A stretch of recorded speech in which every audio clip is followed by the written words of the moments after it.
بسم الله الرحمن الرحيم. الحمد لله رب العالمين، الرحمن الرحيم، مالك يوم الدين. إياك نعبد وإياك نستعين، اهدنا الصراط المستقيم، صراط الذين أنعمت عليهم غير المغضوب عليهم ولا الضالين.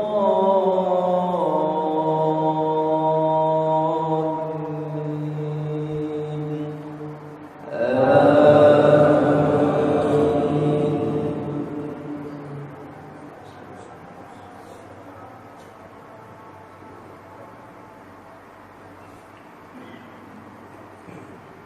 ولنذيقنهم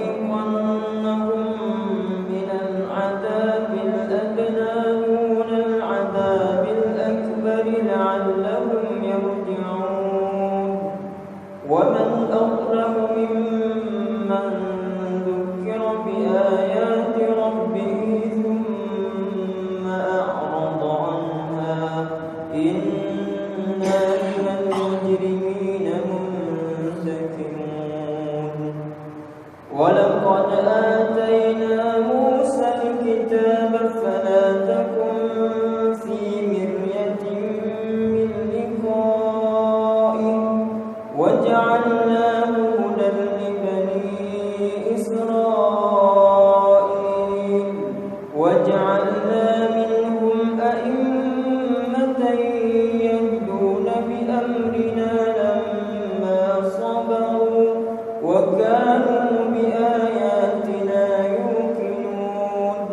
إن ربك هو يفصل بينهم يوم القيامة فيما كانوا فيه يختلفون. أولم يهد لهم كم أهلكنا من قبلهم من القرون يمشون في مساكنهم، إن في ذلك لآيات أفلا يسمعون. أولم يروا أنا نسوق الماء إلى الأرض الجرز فنخرج به زرعا تأكل منه أنعامهم وأنفسهم، أفلا يبصرون. ويقولون متى. بسم الله الرحمن الرحيم. الحمد لله